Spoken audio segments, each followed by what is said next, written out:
Hello, welcome to another episode of Full Circle with me, Onyx. And I want to continue our discussion maybe about magic and witchcraft. I mean, that is like the focus of my life is magic. Um,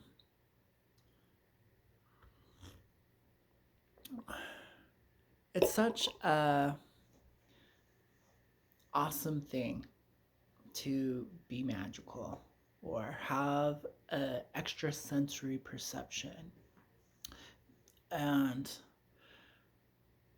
I feel like a lot of people have been disempowered and want to know the mysteries of life and in a very personal way. And I know I'm using the word and a lot, but we're just talking. And for a lot of people, witches was something they could identify with. It's like a human being, but with powers. Because comic books, no one says you can be a comic book hero for real. You know, maybe secretly in our dreams, we're like, yeah, I'm the Phoenix. The guy, one special guy, a Pisces, he literally has like a tattoo of the Phoenix symbol on his chest. And I also resonate with Jean Grey as an X-Men, as the Phoenix. And so, literally, I feel like he identifies with her, but then there's this cutoff line. Well, that stays in the realm of imagination, dreams, and hopes, an alter ego, but you couldn't express that on the stage of life. But with the witch, it's more brought down to earth. Anyone can practice magic. Anyone may have an influence, you know, and it's not hypnotism, you know. It's magic, and you can be magical and you could be enchanting. And so I feel like the witch is something that a person, a human being, could become. Like, that's like not too far removed from you. And so, with women empowerment comes the mascot of the witch. Let me push pause real fast. Speaking of down to earth and practical, this is one of my favorite mugs. I'll get you. I'll get you, my pretty, and your little dog too, with flying monkeys. And so in Hollywood, the witch is put out there as a symbol, you know, and so she's a symbol of coming of age, acquiring wisdom, and wisdom becomes power, or acquiring knowledge, and power, the use of power, learning how to use wisdom and or knowledge and power becomes wisdom, the experience of it. So the witch works with power and gains wisdom, which is greater than knowledge. Knowledge gave us that power. Sweet, there's a bird flying by. It was like, so witch has been in Western culture for a long time. And is it surprising that the Scarlet Witch in the X-Men or in the Marvel Universe becomes so powerful? And everyone's afraid with power, becomes, there's a lot of responsibility, or power can overpower you and consume you. It can change you. It can harm all the ones you love and care about, so it seems like there's mixed messages going on with magic, with power. You're going to get consumed by darkness. It's going to destroy everything you care about. And so there's this stigma, there's this fear. Um, and I would say that goes into victimhood, that goes into the shadow aspects of a woman coming into her power, owning her voice. So magic can be an outlet for a lot of passive aggression. I'm mad at my boyfriend and I can't tell him how he hurt my feelings. So I'm going to hex him. You know, my mother, her prayers of Christianity are ruining my life. She's hexing me. She's such a witch. You know, a dominating mother figure, a mother who's always playing the victim and is sick and has the apron strings wrapped around you. A complaining, unpleasing woman can be a witch, can take on the negative aspects, the shadow aspects of feminine, of broken femininity, something that needs to be healed. And we also don't really look at this. Um, Inside a man is his female aspect. It is his subconscious. And what happens when she's being unpleased in the relationship?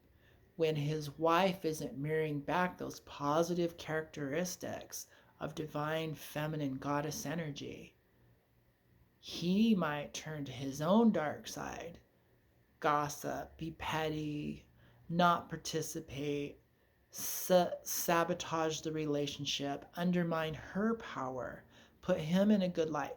So we have our male and female aspects to ourselves, whether whatever we identify with. There's two characters on stage. Unfortunately, there's one body, but we have our divine masculine and our divine feminine. So archetypes, Jungian psychology really is high level magic. And so embracing your inner femme, embracing your inner masculine, and having a healthy relationship inside yourself with those two aspects, or not, plays out on the stage and how you narrate your life. So I have a really good friend, and I actually have a lot of friends, but the one close to me right now, uh, she's an amazing psychic. And recently it's dawned on me it's her male energy that's governing her third eye, that gives her that laser beam clarity and that confidence to back up with action. And so when you put intuition with action, it catapults you into this upper echelon of powerful people. And so this whole time I was thinking it was from her divine feminine energy where this really powerful intuition was coming from. Till I realized, oh, it's her divine masculine that has that clarity. So, she's on the cusp of Pisces Aries. Um, so, however it is, so we see that there's a lot of twists and turns and surprises. Um, so my feminine has been with me my whole life, and she first showed up as Lilith. Um, I remember I was like 4 and 5 years old, and I had this overwhelming sensation. There was a female vampire uh, coming into my room at night. Um, and I literally looked into her eyes, you know, and in my mind, it was Lilith. And I do not know where I got this information. I don't know if maybe I was watching some shows that I learned the name Lilith, or I didn't know.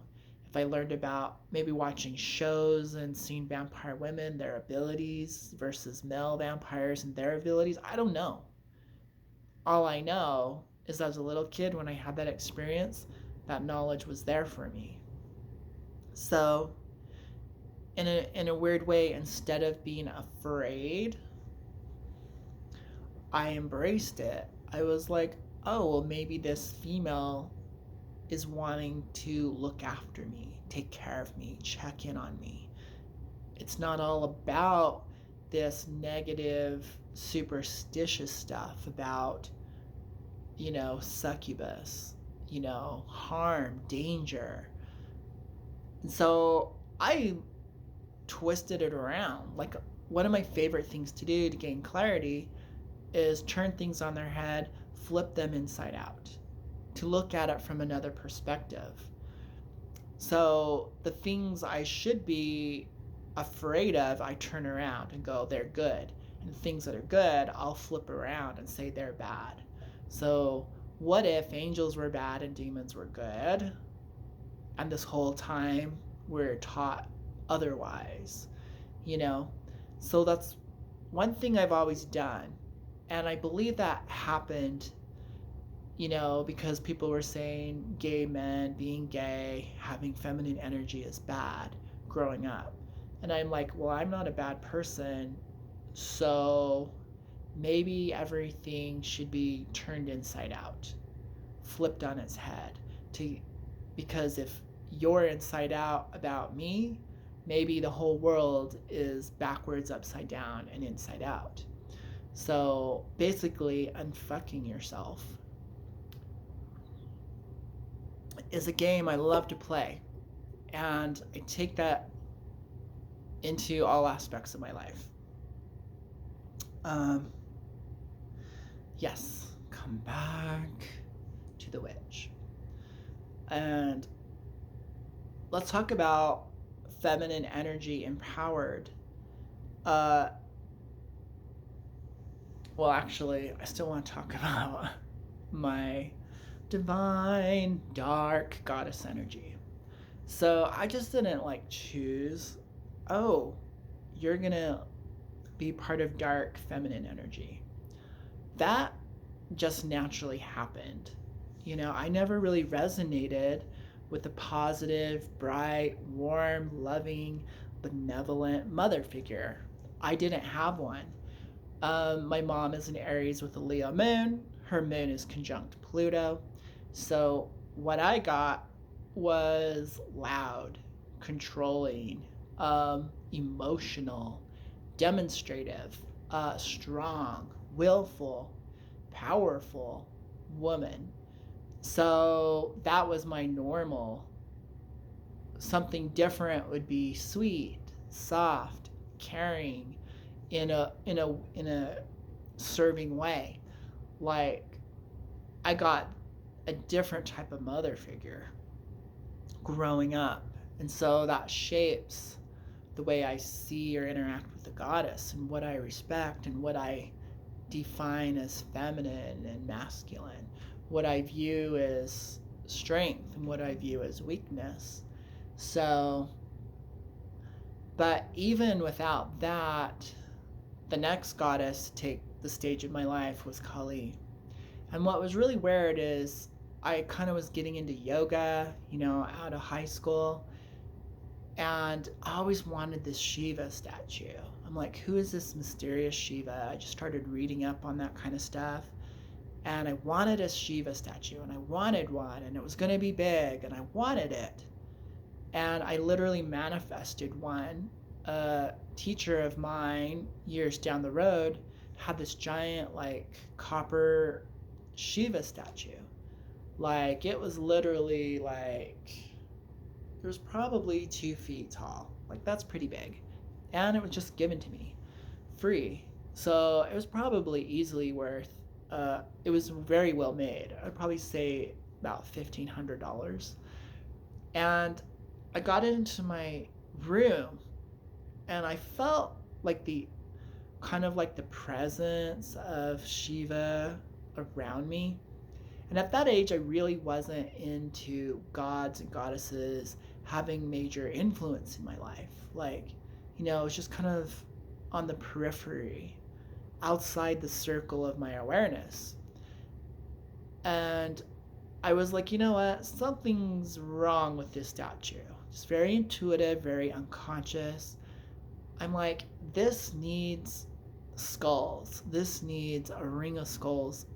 So I made a necklace with some skull beads, put it on the Shiva statue, and this force, there was a storm outside, and from like miles away from the north, this like energy just boom comes into my room and literally kind of takes over my life for the next like 10 to 15 to 20 years.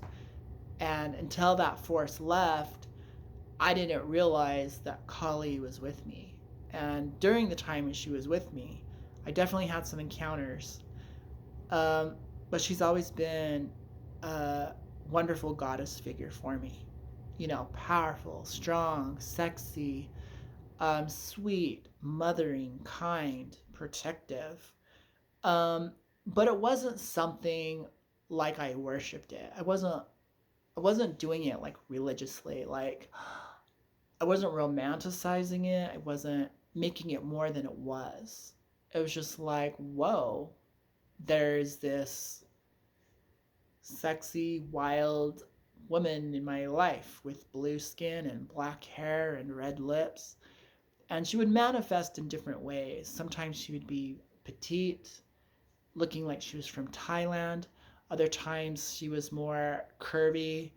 She came in different forms. And recently she's taken on more of an ashy, light blue and taller and more ferocious versus her deeper, sexier blues. Um, but she's always been in my life, or I should say, always a part of me.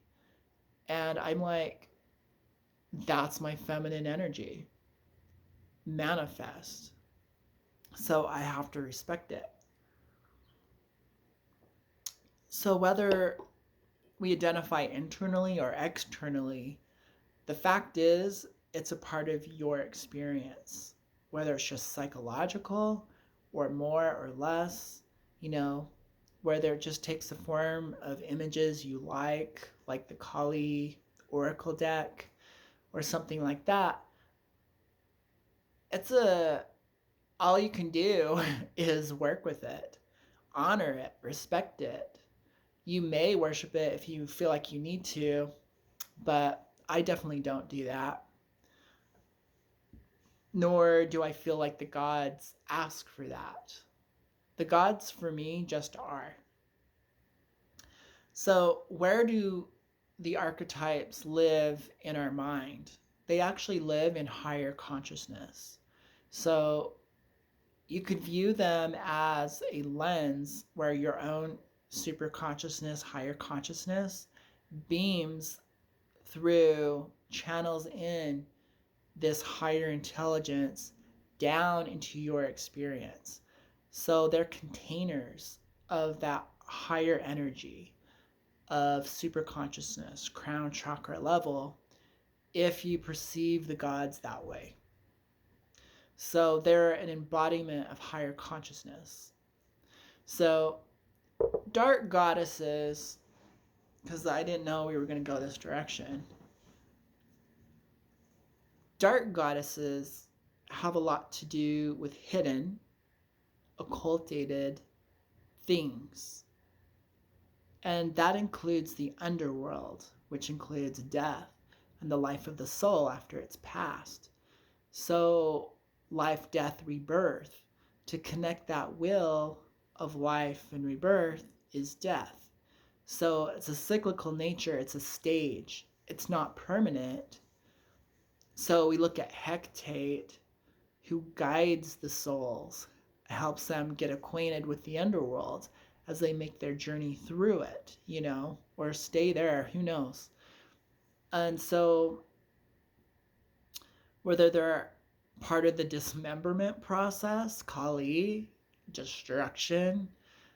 And so, these energies manifest as maybe a loss of a job, death of a loved one, uh, unexplainable disasters, natural disasters, uh, things being taken away from you, like your parents or your income, like or your life or skills or whatever, you know, maiden mother crone, when it takes away as we age, we transform and we're not as vital, you know? And so it's a humbling experience with those subtractive forces. And so you could look at the periods in your life where the dark goddesses have come in, and they could have been very tragic, you know, or before the tragedy or after the tragedy, where they may stay with you because now that you've eaten some of that pomegranate, you have access to the underworld and you must go back. So, water signs, water placements, death houses in your astrology could be a clue why maybe dark goddesses you have a connection with and an affinity for. I would say grief, Saturn placements could be a reason. And so here I am, and I feel like I'm at mid age, uh, midlife, and I'm looking towards the next world. And what do I do? Where do I go? What is the point of living but preparation for dying? And what is dying, you know, but the rebirth into the next dimension? So it seems like death is, and death goddesses and dark goddess energy is seen in a new light and needed more than ever. You know, it's part of those daily, it's part of the wisdom of making decisions, like a stoic. But you don't have to be a stoic if the death goddess or gods are with you.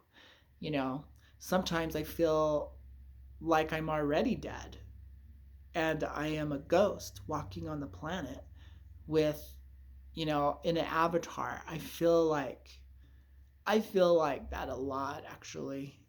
I'm like, I feel like I am the next dimension wrapped up in flesh. I feel like I'm a hollow bone sometimes. I feel like I'm a witness from another dimension. I'm witnessing, projecting into this dimension, but I'm not really here participating. You know, I'm just part of the, I'm part of space. I'm part of the void. I'm part of the emptiness. And that's goddess energy too. Uh, and I feel like that a lot working with my third eye, just being a witness and dropping out of judgment, dropping out of story making, or needing to be on stage, the gifts of moving off stage, embracing death, aging, and dying, letting the next generation take full stage. You gain a wisdom being out in the audience, watching the show of humanity over and over again, you know, these live acts in the theater of life. Like, there's, it can be just as entertaining and, and as being on stage is the audience being, I find new joy now in watching the next generation. I mean, I was there. When I was on stage, I couldn't appreciate being young and youthful and naive and full of hope. And now that I'm like kind of going off stage, I appreciate that in others. So I have a newfound light. I have a newfound love for the youth.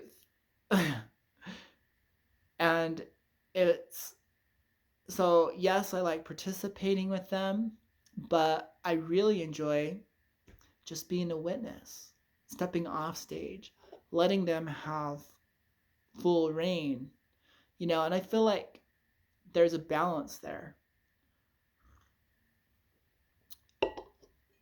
So,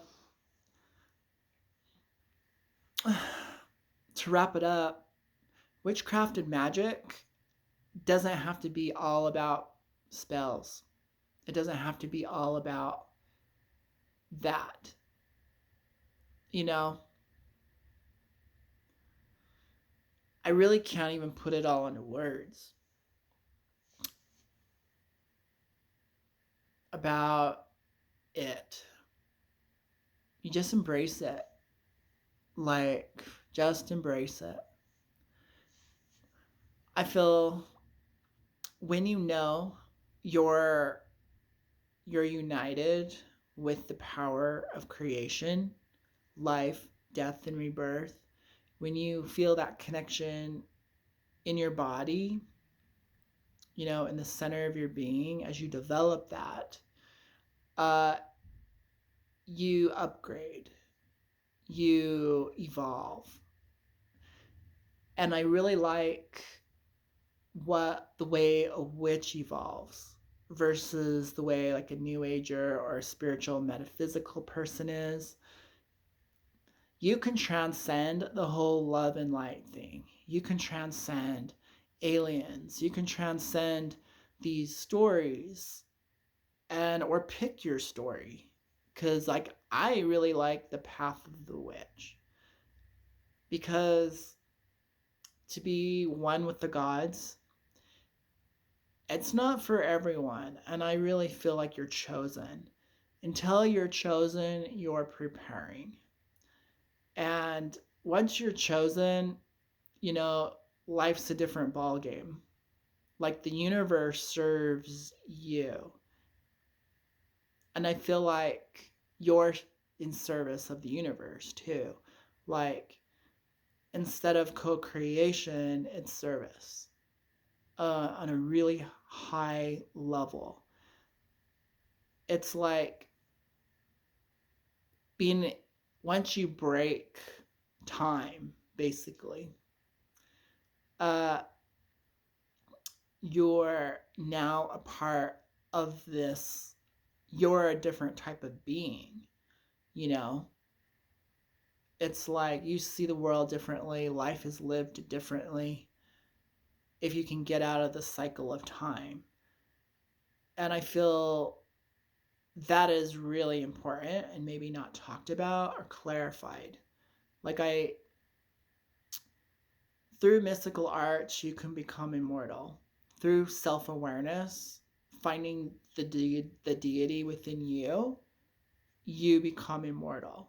When you tap into that, your pure consciousness, your energy, your formless, your infinite, when you really have an understanding of that through your being, then immortality is not mythical. It's not far off. It doesn't take a lot of science. It's a spiritual science, but it can happen without gods. It can happen without religion, without worship, without ritual. So, meditation, being comfortable in your body, being comfortable here now in the moment, is like a master key. The self knowledge, becoming power, becoming wisdom is, love, wisdom, power. I love the threefold way of that. How can you not love it? Love only happens through liberation, and you can only liberate yourself through power. You know? So the need for power is real, and the love happens through the liberation of the soul. So took a lot of talking to get to that wisdom.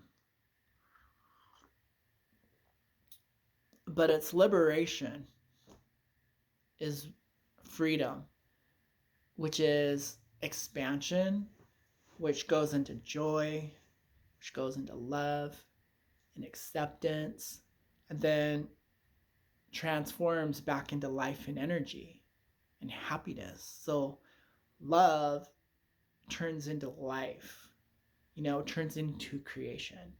It's born out of this love, but this love is born out of freedom. So witches are seeking power to liberate themselves from the shackles of the mortal dimension. The gods can help you with that. So there is no church, there is no ritual, there is no worshiping, uh, but there is claiming that power for yourself. Recognize yourself as a divine being. Be a chosen one. And you can find that path through any path, they're all one. But I think it's pretty direct through witchcraft when you allow the goddess into your life. We're the god, whatever form it takes. The god us, all of us gods, is how I see the goddess. It's all of us. But it's not for everyone. Not everyone gets to be that color of the rainbow. You do.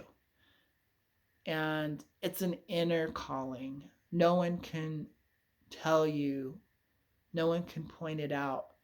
You're set apart. You're unique. You have been blessed. You have been chosen by a higher power. And you move differently in this world. And this world needs your differences. It's your differences that make the world great. Until you fully realize this, you'll never access your power. And you will never trust yourself. There'll always be a dichotomy, there'll always be a polarity to everything, which shows up as doubt and anxiety. But when you fully embrace your uniqueness, your differences, those things that you were taught not to like about yourself, when you embrace them and love them, it turns into your power. So there's this inner transformation that happens on your journey, which is way more important than casting spells.